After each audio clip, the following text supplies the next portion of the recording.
नमस्कार मंडळी, तुम्हाला सगळ्यांचं स्वागत आहे आपल्या नवीन एका ब्लॉगमध्ये. आशा करते तुम्ही खूप खूप आनंदी असाल, मजेत असाल. तर मी आज खूप दिवसानंतर मोठा व्हिडिओ शूट करते. त्याचं कारण स्पेशल आहे त्याचं. आणि मी आता चिपळूणला आलेलं आहे. 2 दिवस झाले मी येऊन इकडं. तुम्ही माझ्या मागच्या व्हिडिओमध्ये पाहिलं असेल की माझ्या माहेरी होती, मम्मीकडे संक्रांतीसाठी गेले होते मी. तर मी गुरुवारी संध्याकाळी माहेरून सासरमध्ये आले. तिथे एक दिवस राहिलो आम्ही. हे पण मला घ्यायला आले होते. शुक्रवारी सकाळी आम्ही रिटर्न आलो, कारण यांचं पण ऑफिस होतं आणि माझं पण ऑफिस होतं. त्याच्यामुळे आम्ही लवकर आलो इकडं. आणि त्यात आमच्या बिल्डिंगमध्ये आज हळदी-कुंकवाचा कार्यक्रम आहे. आणि त्यासाठी खरं मला गडबड करून यायचं होतं, कारण सोसायटीमधला असा पहिलाच कार्यक्रम आहे तो मी अटेंड करणार आहे.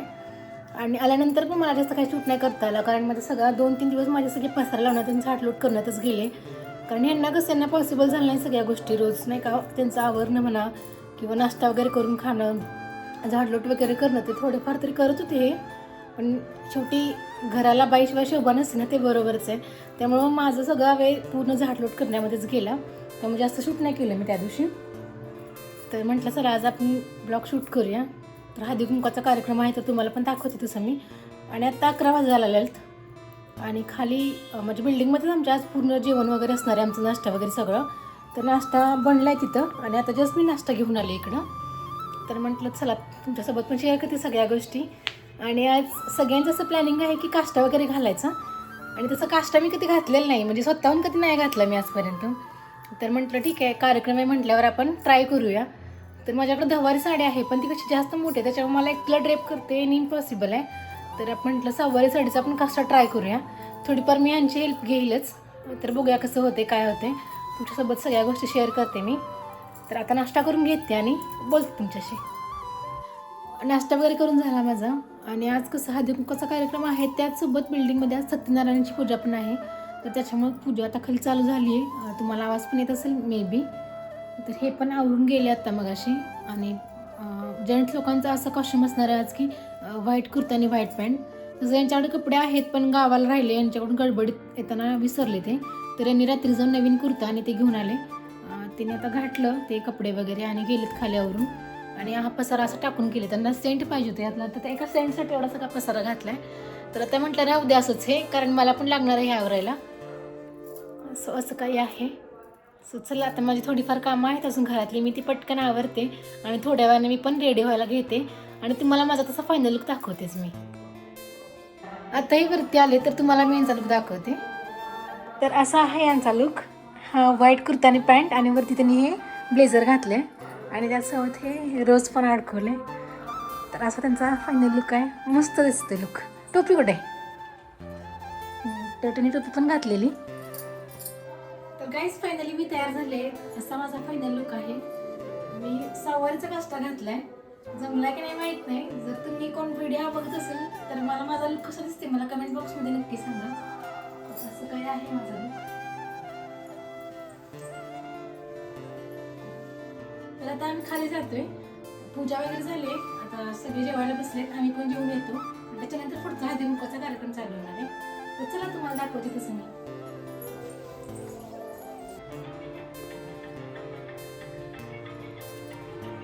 तर आम्ही आता बिल्डिंगमध्ये खाली आलोय आणि इथे बघू शकता किती छान डेकोरेशन केलं आहे. आणि त्याचसोबत सुंदर अशी रांगोळी काढली आहे. हळदी-कुंकवाचा कार्यक्रम आहे, त्याच्यानुसार रांगोळी खूप सुंदर काढली. आणि त्याचसोबत बॉर्डरला देखील खूप सुंदर अशी रांगोळी काढली होती. आणि साईडला लाईटिंग पण बघू शकता. आता उजेड असल्यामुळे लाईटिंग दिसत नाही प्रॉपर, पण तुम्हाला मी संध्याकाळी एखादी क्लिप नक्की दाखवते.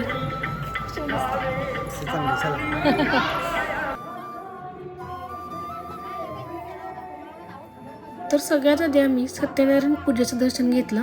त्याच्यानंतर तिथेच प्रसाद वगैरे घेतला आणि जेवणाला सुरुवात झाली होती. तर मस्त असं जेवण करून घेतलं. जेवणामध्ये खूप सुंदर मेनू होता आणि कोकणाचा जेवणाची टेस्ट खरंच खूप छान आहे. आणि त्याच्यानंतर दुपारच्या वेळेला हळदी-कुंकवाचा कार्यक्रम चालू झाला. बिल्डिंगमधल्या सगळ्या बायका जमा झाल्या होत्या आणि त्याचसोबत इतर बाहेरच्या बायका देखील सांगितल्या होत्या हळदी-कुंकवासाठी, तर त्या पण यायला सुरुवात झाली होती. आणि तसं बघायला गेलं तर सोसायटीमध्ये मी पण नवीनच आहे, त्यामुळे माझ्या जास्त ओळखी देखील नाहीत कुणासोबत. त्यामुळं मी आधी पाठीमागच बसले होते. नंतर आमच्या शेजारच्या ताईंनी मला बोलावून पुढं घेतलं. त्याच्यानंतर मी सगळ्यांचे फोटोज व्हिडिओज वगैरे काढले. हळदी-कुंकवाचा कार्यक्रम चालू झाला. तर खूप सुंदर झाला हळदी-कुंकवाचा कार्यक्रम. सगळ्यांना वाण दिले होते. खूप छान वाण त्यांनी दिले होते सगळ्यांना. हळदी-कुंकवाचा कार्यक्रम तर छान पार पडला. आता म्हटलं चला फोटोशूट वगैरे करूया. मग आम्ही सगळ्यांनी उभं राहून छान असे फोटोज व्हिडिओज वगैरे काढले. आणि त्याच्यानंतर आमच्या बिल्डिंगमधलंच एक ताई होत्या, त्यांच्याकडे हळदी-कुंकवाचा कार्यक्रम होता. तर त्यांनी सगळ्यांना आम्हाला इन्व्हाइट केलं होतं. आम्ही तिकडेच गेलो होतो. तिथला कार्यक्रम झाल्यावर आम्ही परत पूजेच्या ठिकाणी गेलो, कारण तिथे लहान मुलांचा संगीत खुर्चीचा कार्यक्रम चालू झाला होता. बरेचसेच फनी गेम्स ठेवले होते.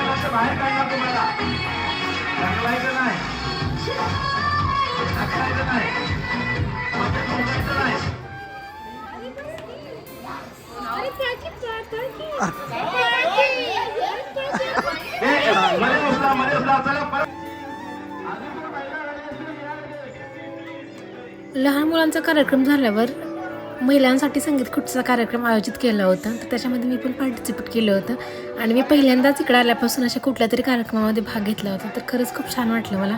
आधी माझ्या मनात धाकधूक होती, मी भाग घेऊ का नको, पण शेवटी माझ्या मनाची तयारी केली मी आणि मी पण भाग घेतला. शेवटी मी हरलेच तसे, पण एन्जॉय केला मी खूप यामध्ये.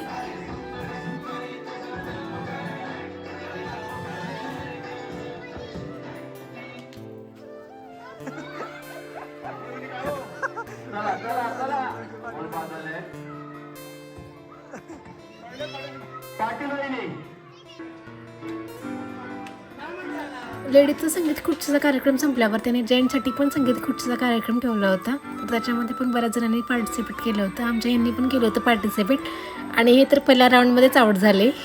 शेवटी हरणं आणि जिंकणं हे तर आपल्या हातात नाही आहे, पण त्या टायमिंगला आपण जो एन्जॉय करतो ना तो आपल्या हातात असतो. त्याच्यामुळं प्रत्येक गोष्टीचा आनंद घ्यायला शिकायचा, कारण आजचा दिवस उद्या येणार नाही. त्याच्यामुळे मी पण सगळ्या गोष्टी खूप एन्जॉय केल्या आणि त्यासोबत आमच्या यांनी पण सगळ्या गोष्टी खूप छान एन्जॉय केल्या. बऱ्याच प्रकारचे गेम्स त्यांनी अरेंज केले होते. त्याच्यानंतर इथं बास्केटबॉल कॉम्पिटिशन चालू झाली लहान मुलांसाठी. तर लहान मुलं पण खूप छान पद्धतीने खेळत होती. तर तो गेम झाल्यावर महिलांसाठी अजून एक गेम अरेंज केला होता. तर तो गेम असा होता, एका काडीमध्ये आपण किती कॅन्डल्स पेटवू शकतो असा हा गेम होता. तर मी याच्यामध्ये पण पार्टिसिपेट केलं होतं. तर सुरुवातीला मी खूप छान पद्धतीने कॅन्डल्स पटापट पेटवलं. नंतर असं झालं की माझ्या हाताला खूप घाम आला होता, त्याच्यामुळं काडीच विझली एकदम आणि मी 2-3 वेळा ट्राय केला काडी पेटवून घ्यायचं, पण शेवटी काडी काही पेटलीच नाही. तर बरीचशीच माझी काडी शिल्लक होती. तर अंदाजे मला वाटते मी पहिल्यांदा 5 मेणबत्त्या पेटवल्या. नंतर तरी मी उरलेल्या काडीमध्ये मी 4-5 तरी पेटवू शकले असते, पण माझी काडीच विझली. त्याच्यामुळे माझा पूर्ण मूड गेला. सो मी गिवअप केलं आणि नंतर मी तिथून बाहेर आले. आणि आता ऑलमोस्ट 9 वाजून गेले होते, त्याच्यामुळं संध्याकाळी जेवणाचे टायमिंग झालं. सगळ्यांच्या पंक्ती पडल्या, सगळे जेवायला बसले आणि जेवणामध्ये व्हेज पुलाव होता. आणि आता जेवलो आम्ही सगळे, म्हणजे आता लेडीज लोक जेवले, अजून जेंट्स लोक जेवायचे बाकी आहेत आणि आता 9:30 वाजल्यात आणि पुढचा कार्यक्रम देखील अजून आहे. म्हणजे आता जे गेम्स वगैरे झाले मगापासून, तर त्यांचं बक्षीस वगैरे द्यायचं आहे. म्हणजे जे नाही का विनर झाले त्यांना बक्षीस वगैरे द्यायचं आहे आणि त्याचसोबत भजनचा कार्यक्रम देखील आहे. तर सगळा कार्यक्रम मला वाटतं 11 वाजेपर्यंत तरी संपेल. तर आता म्हटलं चेंज करून घेऊया साडी, कारण सकाळपासून मी साडीमध्येच आहे. मोबाईलची बॅटरी संपली, त्यामुळे मी आता इथं उठून उभे राहिली आहे आणि मोबाईल चार्जिंग लावला आहे. तर चला मी पटकन चेंज करते आणि तुम्हाला पुढचं कसा कार्यक्रम होईल, काय होईल सगळं दाखवते तुम्हाला ते पण. So stay tune.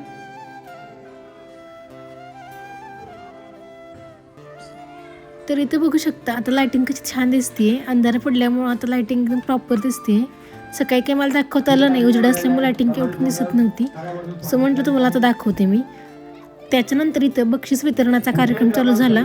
तर या ज्या ताई आहेत या संगीत खुर्चीमध्ये विनर झाल्या होत्या, तर त्यांना ते बक्षीस भेटलं आणि तसे 2 नंबर काढले होते, पहिला नंबर आणि दुसरा नंबर. तर दुसरा नंबर होता एका दुसऱ्या ताईंचा, म्हणजे त्या आमच्या बिल्डिंगमधल्या ताई होत्या आणि हा जो पहिला नंबर आहे तो आमच्या सोसायटीमध्ये दुसरी बिल्डिंग आहे.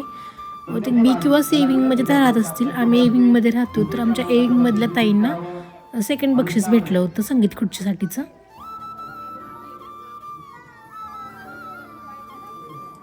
संगीत खुर्चीमध्ये दुसरा क्रमांक, पहिले मुख्यमंत्री आणि उपमुख्यमंत्री यांना खुर्चीचा मान.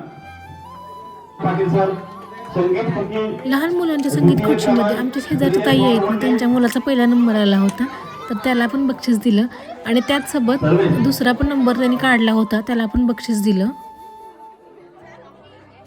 लहान मुलं नाराज होऊ नयेत म्हणून जे विनर होते त्यांना तर बक्षीस भेटलंच होतं, पण त्याचसोबत ज्या छोट्या छोट्या मुलांनी गेम्समध्ये पार्टिसिपेट केलं होतं त्यांना पण छोटीशी भेटवस्तू गिफ्ट म्हणून दिली होती. त्याच्यामुळे ती मुलं नाराज झाली नाहीत आणि त्यांनी पण खूप छान पद्धतीने सगळ्या गोष्टी एन्जॉय केल्या.